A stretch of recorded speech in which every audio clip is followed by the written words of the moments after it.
Mike from around the world. Is that true? Pastor Paul. Yes. I made it. You did make it. You sound good. Late? Oh, 2 minutes. You're not 2 minutes late. late. Not bad. Not bad. I had a song going anyway a little bit there, so I might have knocked you, slowed you down. I don't know. Anyway, you're here, Mike. I am. How you doing this evening? Doing really good. I think that everybody here tonight is excited about hearing the things we're going to hear. It was a great week last Thursday. I want you to know that last Thursday night's broadcast, 73 people came to Jesus Christ. It was an amazing response to the Lord. That's awesome. Amen. That's awesome. All right, Mike. Well, we've oh, by the way, Mike, just Heidi said, make sure that you ask Mike before we promote it too much. Would you be able to speak for us? We're going to have a webinar. We're actually calling it a summit, the effects of Planet X. It's going to be January 28th, 29th. It's going to air, but we would interview you anytime between now and then. Oh, yes. Okay. Yeah. All right. She'll email you and we'll set it up. And I'll tell you, you're speaking in this, which you are very, last week you dropped the bomb on everybody. Okay. I mean, I made notes that we've heard from everybody. A lot of great information you gave us about that binary system, that celestial body behind the sun. And so we decided after that broadcast that the urgency to know more about what is incoming, whether it be meteor showers or meteor storms, whether it be blizzards and extreme weather conditions, volcanism that's happening, earthquakes, tornadoes, hurricanes, all those things, but also these other things like Planet X or the effects of Planet X. And I want to bring something up for you tonight. One of our listeners who actually cleans windows, her name is Kathy Landry, and I read her letter, but she was cleaning the windows in New Hampshire. And this is what she does for a living. And besides cleaning the window first with a very wet rag, then she sprays the Windex or that type of stuff on the window cleaner on there. Then after she cleans it, then she takes a little 4-inch blade and kind of scrapes it to make sure she gets everything. But when she got down to that part of it, a red dust was coming off the window. And it was everywhere. So can you talk to us a little bit about what that is? You brought it up before about 8 years ago and said, watch for it to come. Is that a sign that this meteor storm's getting closer, or is it a sign that Planet X is just behind the sun? What does it mean? Well, you know what? She's not the only one. There's been sporadic reports of people washing off, their homes. And I remember this summer, there was a company that cleaned siding. They had a problem with that, with some of the chemicals they had were a little off in color, red hue being found on, certain some of their cleaning cloths and things of that nature. There have been people reporting, people who wax their cars of a reddish type of residue there, right? So, those reports are coming in. We have two situations with any type of red material, and a chemical analysis is the way you would do that, because you don't want the dust with silica in it. That means it came from some type of desert or arid region, but they've been picking up a lot of iron-based material that is red. And that stuff is in space all over the place in observed binary systems out there. There is a lot of that stuff around. And if we have a twin system, right, with a lot of debris in the outer belt, kind of like ours, we have dust all throughout our heliosphere. So if once the other system gets in proximity to ours, that's going to be one of the first telltale signs that we're right there in the ballpark. It's beginning. And now keep in mind, this secondary system is not going to travel at, constant speed, but will likely, think of it this way. it won't do this, but it will do close to this and get a lot faster as it gets closer. But think of something doubling in speed the closer it gets to us. That's how objects or suns orbit each other. So one of the any calculation somebody would have if they were to see an object way out there, right? And suppose they had an estimate and said, well, this thing is gonna, it'll have the greatest influence in 2034. Well, that date would be wrong based on optics, because all systems that have more than one sun, when those two objects are in close proximity, they speed up. The closer they get, the faster they travel. So they hit this point where they're traveling at their greatest speed, and they cause the most damage in both systems. So, and we're going to get close to that point. So when they see it, when everybody is seeing or noticing storms that have this reddish hue, winds, a loss of pressure is going to be felt on this planet. That's going to cause a host of issues. It's going to be that'll be the moment when it's too late. You can't, there are going to be some things people won't be able to do. So it'll happen that fast. Okay. So in other words, as this binary system, as this Planet X or binary system, as it's getting closer and closer, at some point here, it's going to accelerate. Has that acceleration already begun? Oh, yeah. It would have already begun. As soon as it whipped out and it was at its furthest distance, that was the slowest speed it will ever travel. As it comes inbound, it starts to increase its speed, which is somewhat exponential the closer it gets. It will also begin to vibrate our sun. Not a vibration that people can see, but it will begin to oscillate. Our sun becomes very erratic, especially in its behavior, emissions. It'll emit more X-rays and things like that. Flares or magnetic, they look like magnetic strings will be, they'll be seen all over the sun. It'll be very sporadic, but yeah, they'll speed up as this takes place. And those are the days when we have the worst atmospheric problems, the most debris, and we see the strangest objects in the heavens. According to both what they saw in the past, the truth about what they saw in the past, and what's been observed in other systems, Pastor Paul, not one soul on this planet is going to be in denial during those days. Not one soul. Are you serious? Yeah, not one soul. During that time, the nature of things will become so strange. Well, think of it this way. Number one, we're going to have our pressure on this planet is going to change tremendously. So when you start thinking about high and low pressure systems like we have right now causing these storms, a high pressure system is that cold air from space coming straight down and then it fans outward. Low pressure, found close to the ground, is air that flows inward and travels upward because it's warmer, right? So when you have a high and low pressure system, of course, you have winds right in the middle of that where they meet together. So just imagine an influence upon this entire solar system and some of the density in the atmosphere altering or changing, becoming quite heavy. That's going to force cold air straight down to the ground in several places. But as the sun warms the surface of this planet, and in simulations, because every square inch of the earth is holds about 14.7 pounds of air, the wind speeds are going to be 200 plus in a lot of areas as it warms, and the oceans at room temperature will boil. All the water everywhere at room temperature is going to begin to boil wherever the sun begins to rise. So what kind of superstorm? Well, wait a minute, 200-mile-an-hour straight line wind with the ocean boiling, that's going to create some kind of like mammoth, like some kind of magnanimous hurricane. I mean, am I wrong? Yeah, it'd be awful. It'll really be awful because with the oceans boiling and that water vapor going in the atmosphere, you're looking at a cycle we've not seen before, right? It's been observed in, controlled chambers, but never in real life.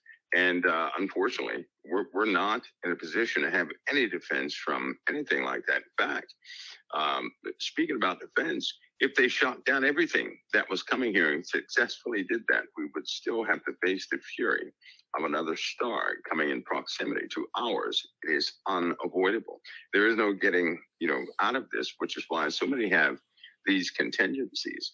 And there is much to discuss on that level. For example, if this scenario is true, Pastor Paul, the borders will be totally shut down. I mean, no one will fly from America anywhere. They're going to be stuck right here in America. Same thing is going to happen for other countries. They're going to reduce air travel to keep the populations in their respective places. So some people are going to have to come up with a different game plan, and this will happen long before its approach. So air travel is going to get eliminated. AOC said she wanted it to happen for the Green New Deal, and we're seeing it. We're being very limited now where we can go with airplanes as far as leaving the country. You can still fly anywhere you want to domestically. You got to wear a mask on the plane. You don't have to have a vaccination to fly anywhere you want to in America, but you are seeing the tightening up, the tightening up. So what you're saying is they're gonna have to come up with other reasons for why we can't air travel. Oh yeah, without saying there's an incoming binary system that's going to rock. That's right. Okay. That means air travel, ship travel, anything that could take one person, right, and allow them to relocate to a different area. Because the one thing they don't want is everybody, suppose or they get some information and all of a sudden they find some sort of a safe zone. This is why all of your people who make hundreds of millions of dollars going up to billionaires have set their home fronts. They no longer have their greatest assets in America. They finished their moves about 2 years ago.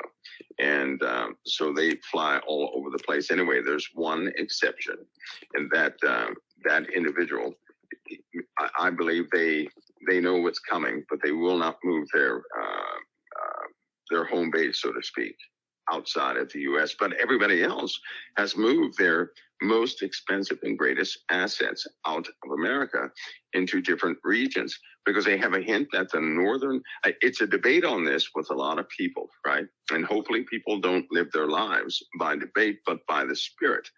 But there's a debate in the northern hemisphere will become quite toxic. Why? Because we have most of our chemical plants and everything else in the northern hemisphere, most of our nuclear reactors in the northern hemisphere. And everybody knows if something upsets the atmosphere, if we start getting these consistent high winds, storms of great magnitude, it's going to damage the infrastructure. And all too often we forget about the nuclear power plants. We forget about the chemical and incineration places. We forget about the nuclear waste dumps that we have. All of that stuff can be in danger. And then everybody's going to be exposed to toxic conditions wherever they are. And the U.S. has most of them. So we all too often, we forget about that.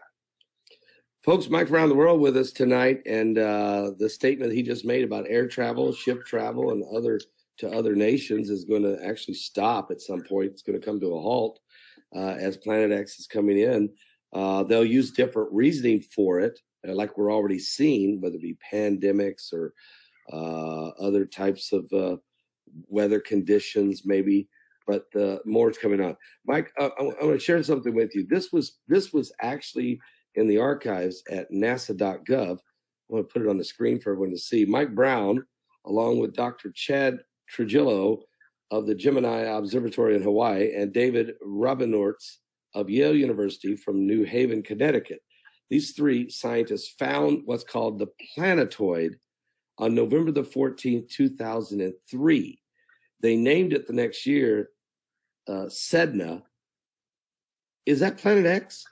That was in 2003. They found it. 2004, they gave it a name. I'm wondering, is that Planet X that they found? They've been watching. I personally think it's more of a satellite than anything else due to its behavior. due to its motion. What do you mean a satellite? Well, a satellite would be something like a smaller planet or a moon or something like that. Okay. Not actually one of the, because here's I believe. Okay. Let me just go ahead and break it out. This, whatever people are calling Planet X, Planet number 9, whatever the case is. Now this is from those who have, let's just say, secured the archaeological finds, right? They keep describing this object that comes by as something that men totally had mistaken. Let me put it to you this way. They regretted the fact that they thought it was solid, right? That they thought it was like every other standard body that would whiz by the earth during that time. And it also tells you that because it was written so long ago that man had knowledge of what was out there in the heavens. They have, these images of Jupiter. They have these images of some other planets, and the hue is a bit different, but they certainly saw it. Saturn is one of them. They have a perfect depiction of Saturn, which is more than 12,000 years old. So they certainly had some sort of ability to see out there in space. One of the regrets that they had is that they said they made a mistake about the heavens.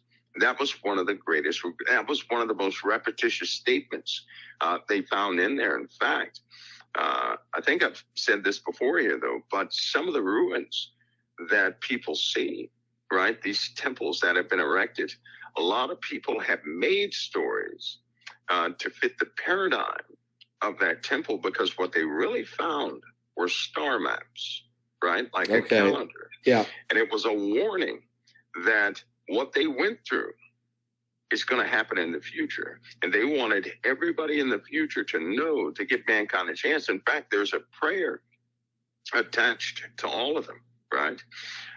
And in that prayer, there's a prayer that men turned back to God. Now, what God they were talking about, I don't know, but they wanted men to forsake their doings on the earth and to really consider their fellow man as far as love, because they, after all of what the life they lived, they found when this, I guess you'd call it an extinction event took place, nothing was worth anything. And it was so bad that the survivors left warnings for everybody else. And that's what they have found these things. They have locked these things up. Of course, a lot of them are in England. In a museum, and some too are in the Middle East. Well, one was destroyed, but some of the references to some of these ancient gods in those stories, they're not gods at all. That's man's interpretation of something. But the military found out many, many years ago that those were actually planets, that they were describing planets. Even some of the stories, they were describing the happenings of planets, because when they lost writing, they couldn't just, they didn't have any paper or pens or anything else. They went through total devastations. Right. And so they made songs and they made poems. That's what these poems are without the music. They made songs because we can remember songs and melodies and the words that go with the melody, in the hopes that we would become smart enough, wise enough to discern what they wrote and heed the warnings. In fact, at the end it says, forsake earthly goods and save the soul, is the warning to everybody. Wow. But, so all of this is going to come forward. All of it's going to come forward sooner or later when they can no longer hide it. But I fear that when they do come forward with this, Pastor Paul, there's going to be so many different theories out there. Yeah. People are not, once again, they're not going to know what to believe. And that's going to be, one of those sad times. So I hope that they lock themselves in the prophecy. Well, I think that's really lock themselves. That's right. Because if you study the Bible, folks, you can find it, the deep impacts of Revelation 8 that are going to hit the earth. You can read about the Isaiah apocalypse in Isaiah 24. But you know what? Just go to Matthew 24 and just read what Jesus said. There's going to be some unbelievable things that are going to happen. Mike, this is another quote over at NASA.gov. This one was out not long ago. It says, in an ideal situation, scientists would identify an incoming asteroid years before it hits Earth. That Yes. would provide ample time for what NASA calls the deflection strategy. So this strategy is already in play, isn't it? Oh yeah, if everybody can remember this, when the one object, I forgot the name of that object, was coming around Earth, they actually ran quite a few simulations on it. In fact, any object they can study and run simulations on, they're going to do it. Now, the simulations are funny. They just don't take a computer and start running that. They have underground machinery that mimics every detail of missile launches, catch nets, and a few other. They have these these pulse weapons, right? Yeah. Where they shoot a concentrated form of ions at an object way out there in hopes to deflect its trajectory. One of the problems they keep running into is that when these objects come close to us, right, they hit stuff coming into us, like Muamua did. That thing hit a couple of things. What? And by itself, without hitting anything, it kind of changed I didn't know. its own direction. Well, I knew it was coming in. Now, that was that interstellar object that came out from a different solar system. It come flying in. It was kind of doing like a somersault. We called it Uma, I think, or something like that. You're saying that thing hit some things as it went by? Yeah, it hit a few things coming into the as it made its passage, which a lot of people didn't count on because I don't know, for some reason we keep seeing things in two dimensions, right? And we have debris spherically around our solar system. We rotate in one direction, yes, and inertia actually places a lot of items in certain places, but we have a lot of debris in this solar system that we're in right now. And that debris is moving all over the place, and it's become quite unstable because we've had a lot of objects that have come in, been captured by Jupiter, deflected just a bit, enough to hit the asteroid belt and start to unloosen, some of those objects that have been in orbit for only the Lord knows how long. So we have dangers not only from inbound objects, but also some of the objects that were in the Kuiper belts and so on and so forth that are now loose and traveling all over the place, captured by the sun, right? And being redirected all over the place, Pastor Paul. So we can expect not only a meteor storm from external objects and debris coming inbound from an external system, but we can also expect some of the objects in the Kuiper belt to actually, in the asteroid belts, right, to actually probably hit us. I would say that our chances are extremely high that we're going to get pummeled, and there's no real warning for that because they're too close, right? They're too close. Are you think that really are we going to get hit? Damage from that? Do you feel like we're going to get hit with a couple bigger ones before Apophis gets here on April the 13th? Oh, I think that we're going to get hit by more than a couple long before Apophis gets here. So this is why they're making. In fact, Pastor Paul, I think that when Apophis comes, the Earth will have undergone some massive changes. We will too. I think that folks around that time, when they see Apophis come, it's just going to add to the stress and the pressure they already have. Because we've already encountered the dust, the extreme winds, the volcanism, the oceans boiling, the straight line winds, the fires burning everywhere. Lots of fires. Is that because of meteorites? Is it because of lots of fire? Or is the sun going to be flipping out on us? Well, our atmosphere, Pastor Paul, is changing. Okay. And I guess it's important to note that as our atmosphere changes, these high and low pressure systems are going to become larger and larger, especially the high pressure systems. Again, that's air coming from space, right? That heavy air, dense air coming down from space is very cold, and it smacks the ground and spreads out. Well, this is going to become, and as the sun, shows on the land, it warms the air and it acts against these high pressure systems. Those are low pressure systems. When these two meet together, they cause an extreme amount of wind. In the middle, you see isobars. They're called isobars. And that's where you get your high winds from. Well, as we continue on in our day-to-day lives, something is happening to our atmosphere. We're going to have, also, here's where the boiling water comes in. As when you're dealing with pressure, temperature, density, and constants, pressure being temperature times density times a constant, as it lowers, right, it's going to get to the point where it will be so low that the oceans will boil when it's only 70 degrees. So what will happen when the average temperature is 125? Wait a minute. The average temperature is 125. Whoa, Mike. Whoa. Where? We have to think of these extremes.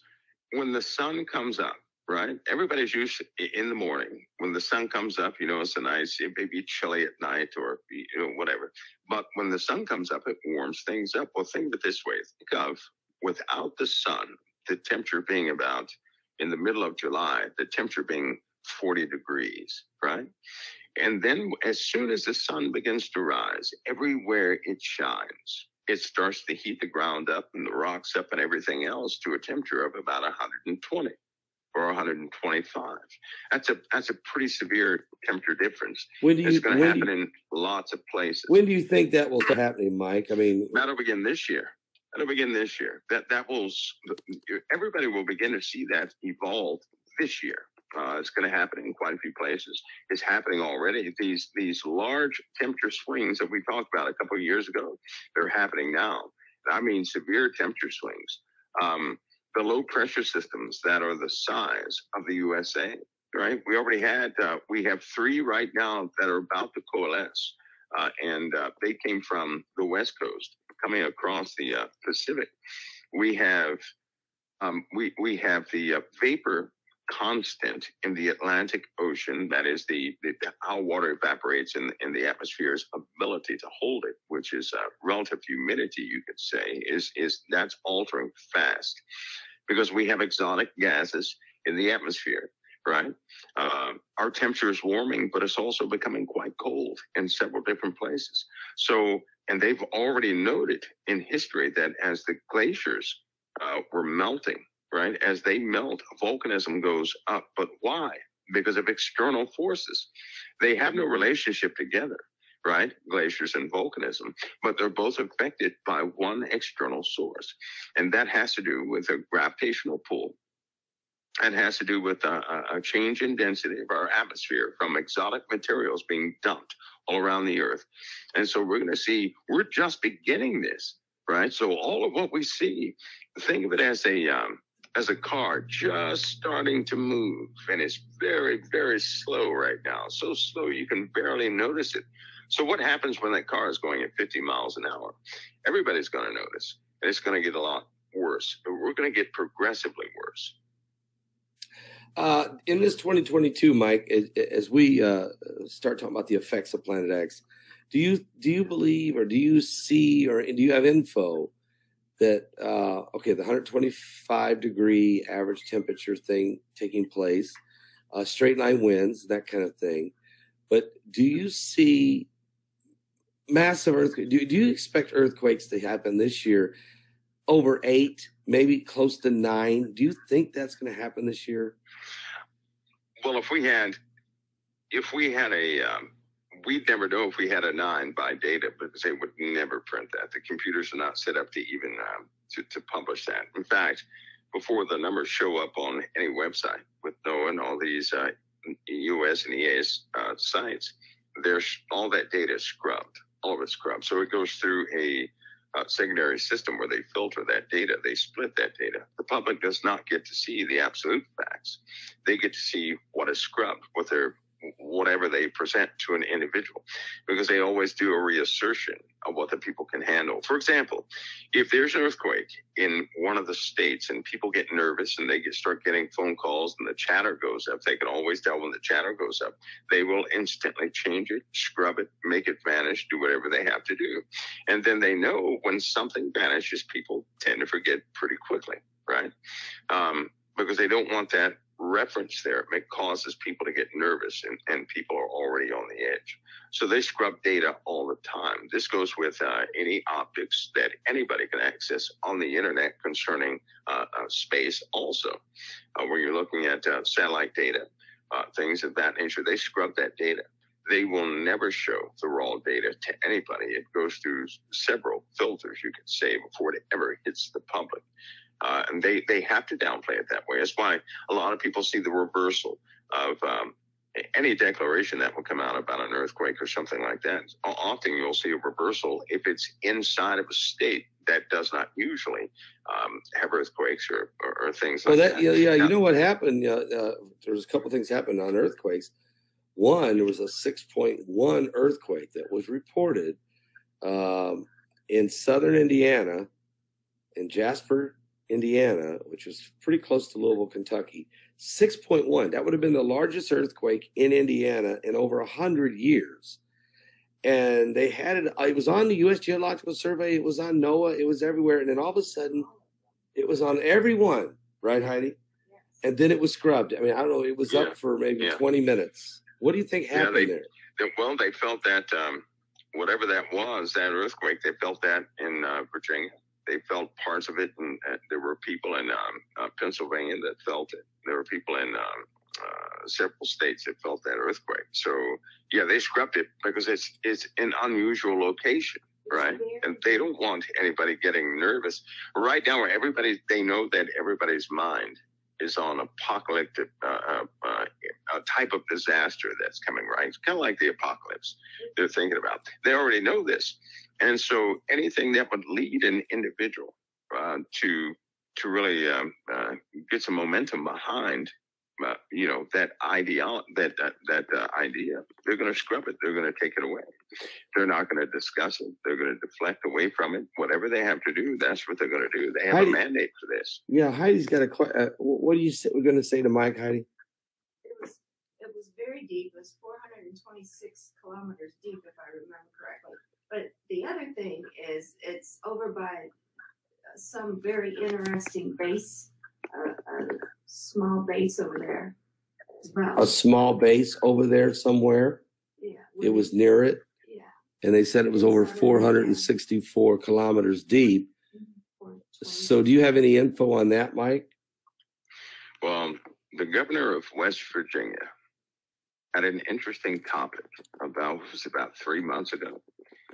And no one paid attention. They were talking about underground supersonic transportation. No one paid attention. No one paid attention. Because if you do that, he started naming numbers.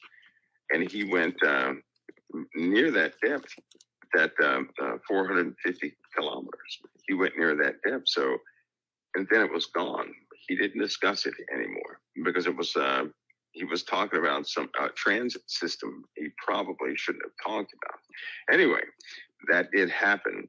But sometimes, on occasion, Pastor Paul, if we do have underground facilities, and again, if you have to open the vents on them, or if you're trying to seal them or something like that, you're going to have those large explosions. And sometimes they run into things. So they have to, there are lots of armaments underneath the ground for a reason. There are policies set up for nuclear weapons to be used in special cases. So nothing gets topside that could be down there. So sometimes you have these large explosions. But I believe that this one was a thermal event, a real earthquake, but tied to a thermal event. Well, yeah, are you saying it was a real earthquake, but tied to a thermal event, meaning a detonation by? Well, all military bases had a mandate by 2000, and I believe it was 17, and they moved it back a little. All bases had to be independent of the power grid, right? They had to be on self. They have to supply their own power. So a lot of them were on thermal, geothermal energy and gas and so on and so forth. In order to access that gas, sometimes you have to go pretty deep.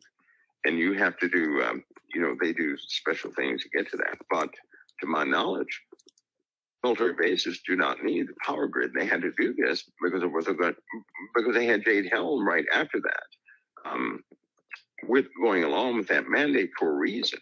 And they did the logistics training with Walmart at the exact same time, right?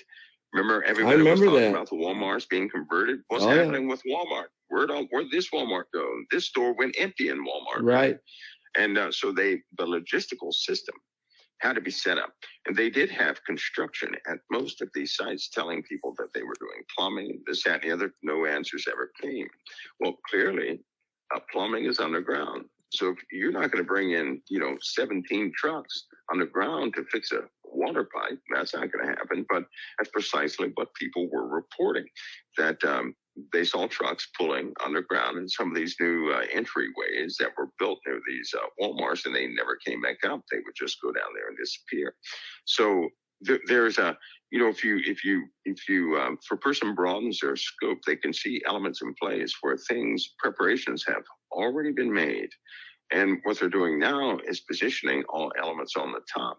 A long time ago, I had a discussion, Pascal, with some individuals, and there was consensus that upon proximity of a binary twin or any threat, a planetary threat, that it would be lawlessness up top, because they would have to abandon most of the operations up top. They would keep the appearance for as long as they could, right?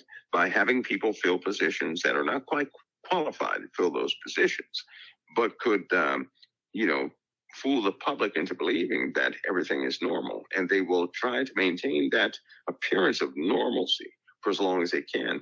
And if you just look at the world right now, nothing makes sense. Nothing. Nothing does. From our governmental system to certain happenings with China and around the world, nothing is making sense. Nothing is. Stability is gone. When you make a point, the supply chain shortages of stuff. You told us 2 years before that happened that you said, keep an eye on spam. You kept saying, watch, pretty soon you're going to see your shelves go empty. And I'm like, why? Why? Well, now we know why. The pandemic came along, and then the next thing you know, we can't travel, and then there's mandates, and then there's change of mandates, and then there's confusion, and then we can't get semiconductors all of a sudden out of Taiwan, and now you can't build new cars, and you can't get parts for anything. But that's the least of our problems, when they're controlling monoclonal antibodies. Yes. And they're controlling other antivirals, and now all of a sudden the meat market. Yes. Yeah. Okay. So microbial medicines, and for the to treat people, we can't, all of a sudden we can't get our hands on this. The That's meat, an abandonment. President Biden said he's taken over the meat industry. I don't know what he knows about it, but he thinks he's going to somehow fix it by throwing money at competitors. Mike, is this what you're saying? There's a lot of stuff going on right now to keep us occupied and off balance, because Planet X is coming. No stopping that. And they've been working for 40 years underground to create these underground cities to save a civilization. Is that their mindset right now? That was in the playbook all the way back in the 70s. Everything they talked about in the 70s is happening right now. Everything. How is that possible? The food disruption, right? If you were going to supply, put more resources to whoever goes in these places, and we know that China has them, the U.S. has them, Germany has them, Russia has them. If you were going to really stock them up, you would have to divert your half of your wealth, if not most of your supplies, down to these locations. Now, what you could not have are civilians obstructing the flow of this supply chain going into these places.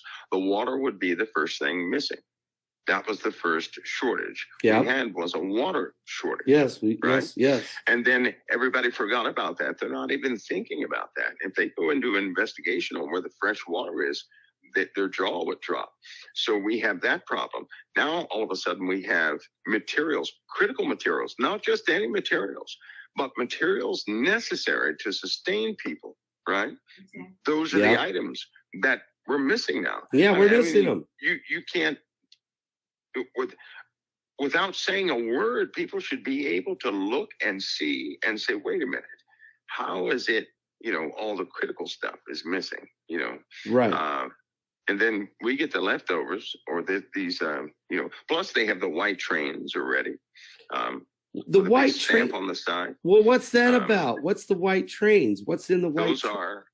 Those are going to be mission critical to supply, to appease, I guess, the populace, to carry those cars. By the way, are for cargo.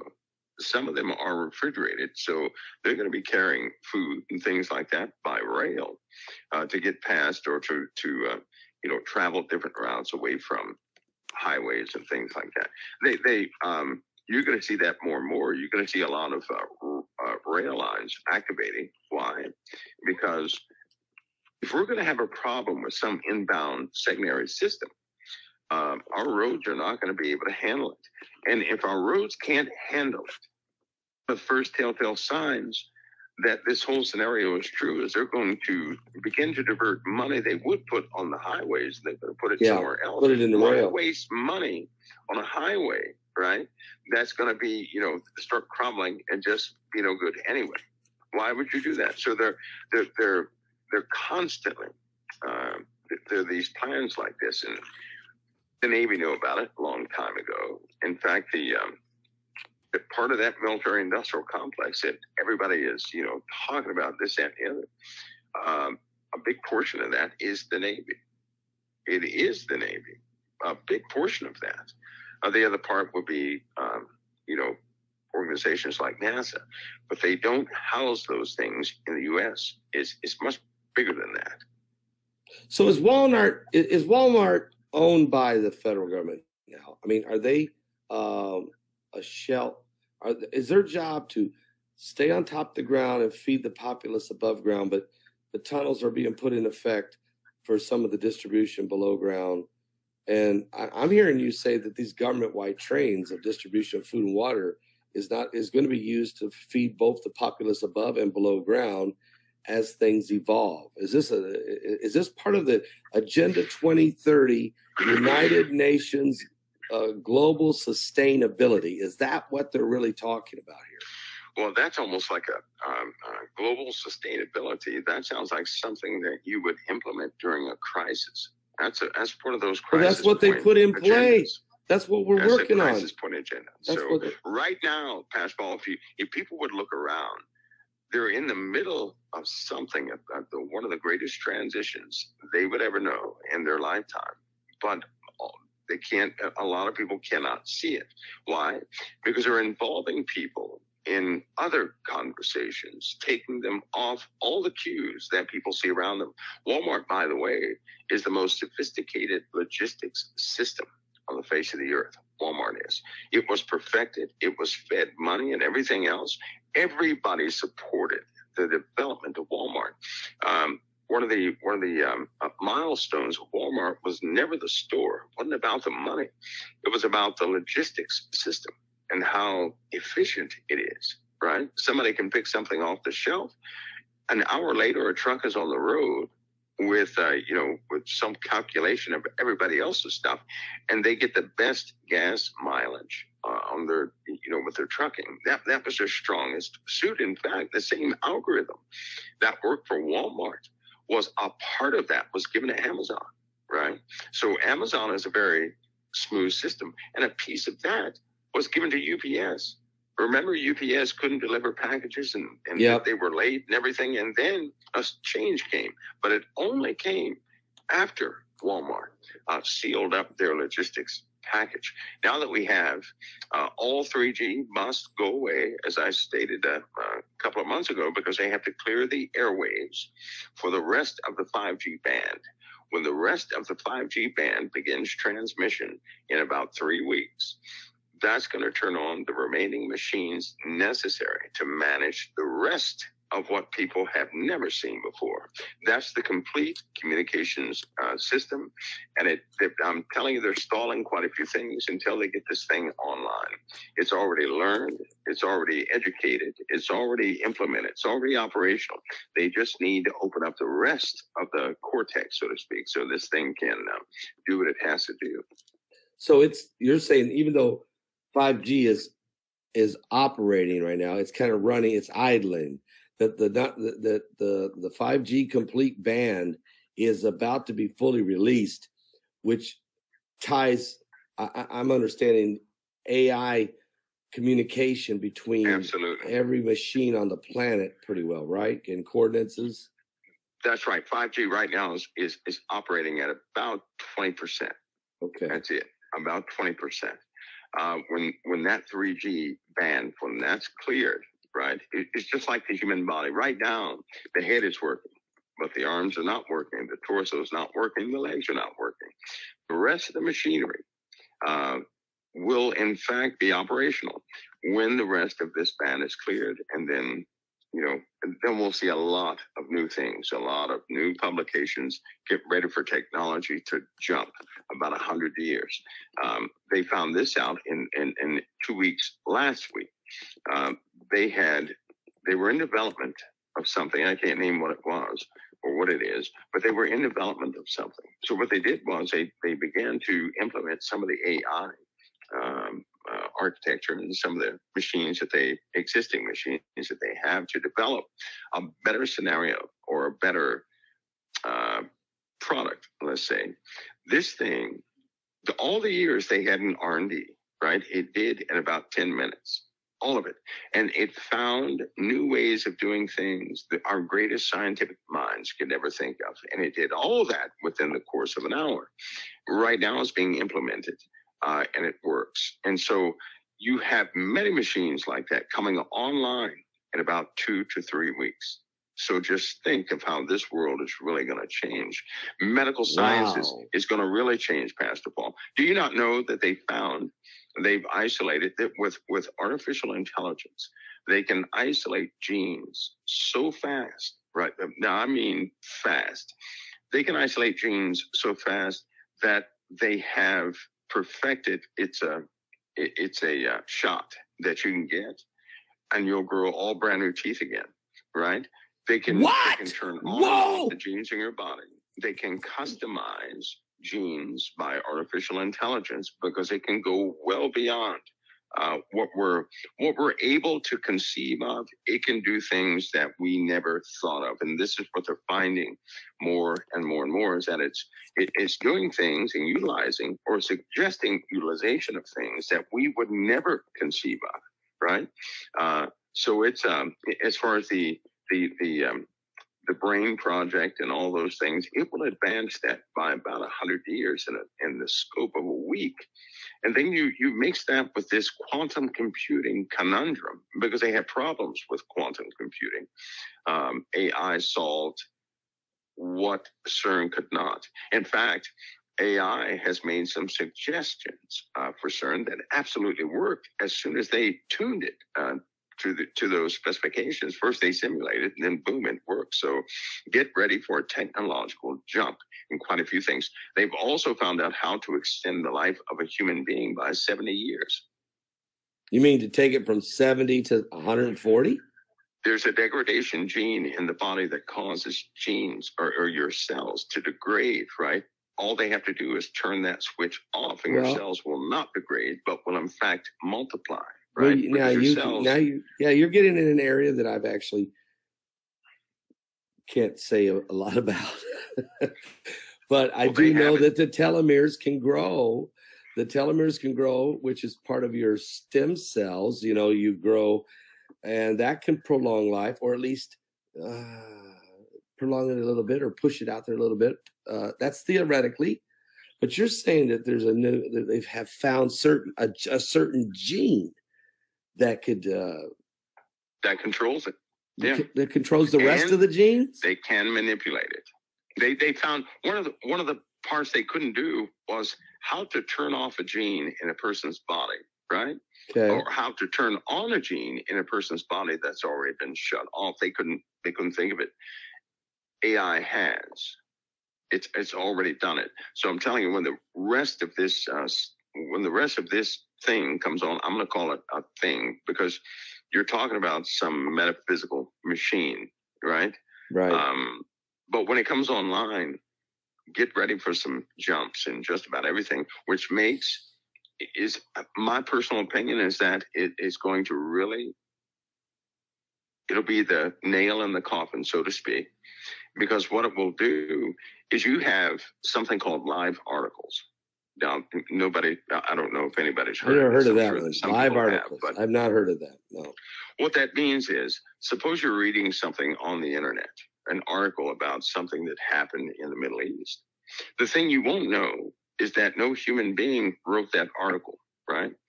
AI will have on the fly put that article together just for you. Now imagine this all over the world. And imagine that we develop opinions based on what we read, what we find out. Imagine a system, right, that has the ability to, on the fly, create articles. I mean, just at the snap of a finger to deliver to whomever it so desires. But it will skew the opinion of that individual ever so slightly to shift or to maneuver the world into any direction it wants. Because what they've also found was people are at a very delicate moment in history, meaning they believe everything is what they're saying. They believe everything. Yeah. And they're not willing to believe, solid things that they used to believe, but they're looking for something more. So you have an adaptive system that's going to feed them a little bit more. That being psychologically, people are going to have they're going to be out there, and the truth is going to be, might as well get a coffin ready for the truth, because it won't be found amongst all this stuff. And we know that young kids are primed for discovery. People are primed for information. It's going to give it to them. People argue right now over information, Pastor Paul. Over information. Oh, I know. Argue, they fight, they do this. It's going to become quite nefarious coming from a machine. And yeah, so that's just part of what's developing. So when it comes to the dangers of Earth, you can almost forget about finding the truth about what's coming through this system. It is so funny how this system is going to be implemented. At the same time, the expectation of an intruder is expected, right? It's so ironic of the timing of this. The intruder talking about the binary system that's on its way.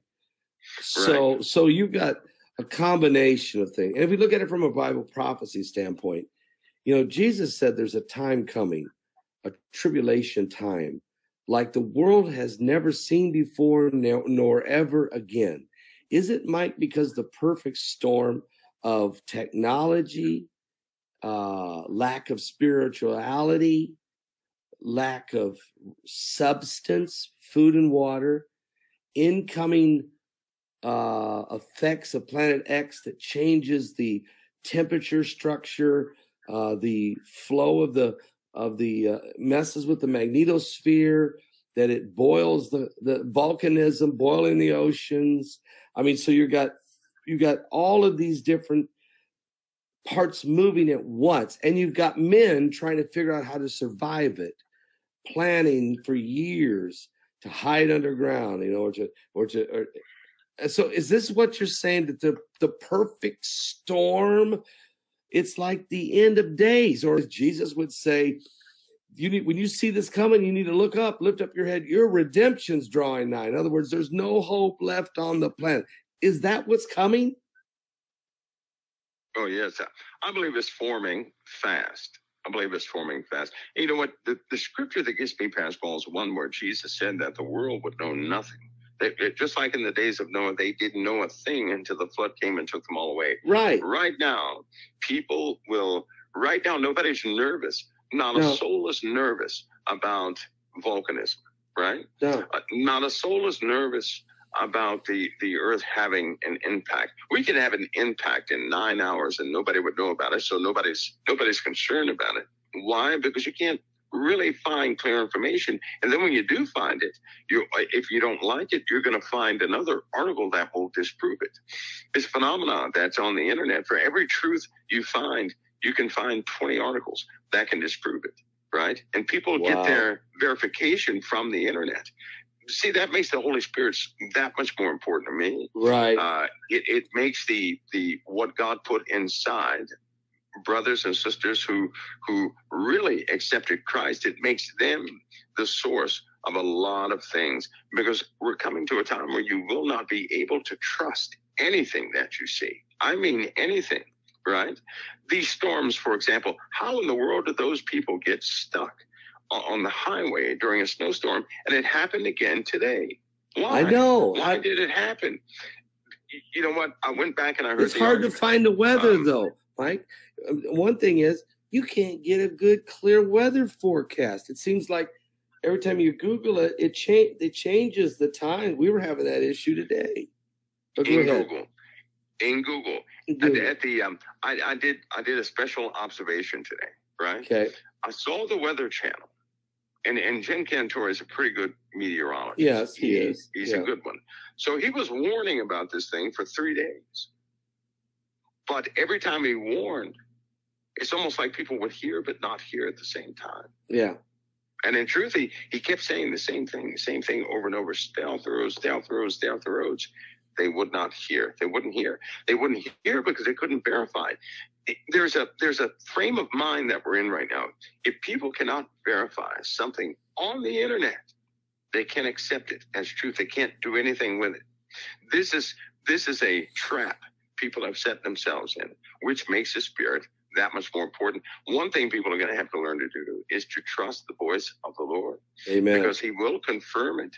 He'll confirm it through all of his children if he has to.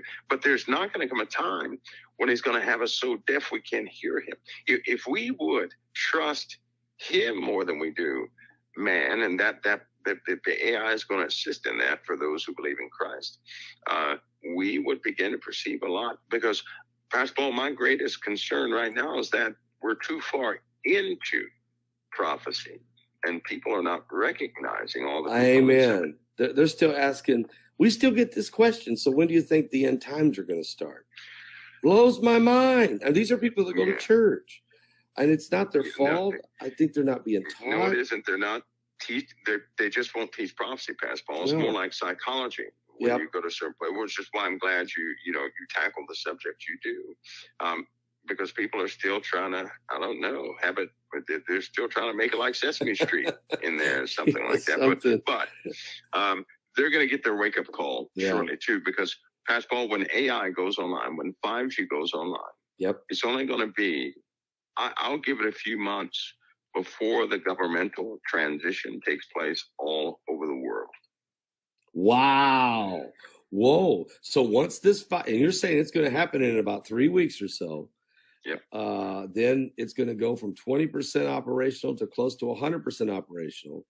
And when that happens, you give it a few months and watch governmental changes totally go into effect. I mean, are you talking about like changes of, controlling population, new rules, like all this? More than that. The rules are nothing, Pastor. We're talking about the very core structure of government is going to be transitioned. They don't have a choice.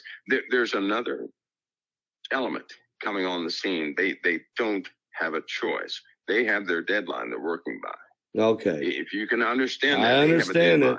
It's coming. They are not going to miss that deadline because evidently these demands are coming from one source. And no one, well, I'll say this, everybody is nervous. They will not defy these demands. They keep saying this one Who's phrase. This one source? Is this someone on earth? Is this someone on earth? And they keep saying that all the resources. Now, this is coming from the highest people that people know. They keep saying the controller of the resources is requesting this. He has trillions to throw around. They keep saying this. And I'm telling folks, I'm telling you right now, when this artificial intelligence network comes online. That's his conduit to monitor everything, and nobody can do anything about it. Folks, Mike from around the world dropping some more heavy load on us, but it actually, we need to know it.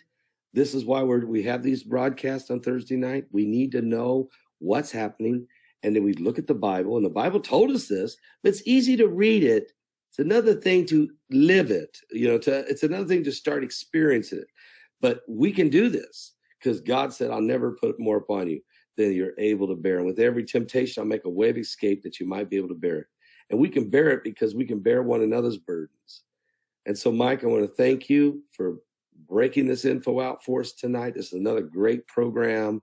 And there's people listening right now that truly may say, I got to get myself right with God so that I can figure out what I'm doing. Because I want to tell you, folks, you got to have Jesus in this time. Am I right, Mike? You got to have Jesus. Amen. Yeah, you do. That's the joy of Christ, Pastor Paul, because right now, today can be the first day of clarity, the first day of that walk, and they won't be missing anything. They'll be fully informed. Jesus will certainly never abandon him. He'll walk us all the way through. He's going to get us all the way home, not part way.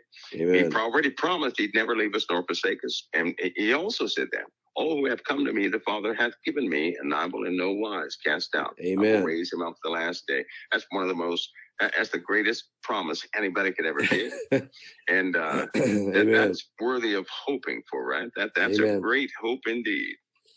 All right, Mike. Well, hey, we'll talk again next Thursday, and Heidi will get you set up for when we're going to film and get you ready, get everybody ready for the Planet X summit, which sounds like you are geared and ready for. You're giving us little bits at a time. Can't wait. We need it. Well, I'm ready for it, Pastor Paul. That'll be a blessing. God bless you, brother. You All too, right. Heidi. It's always an honor. Thank you, Mike. Appreciate it.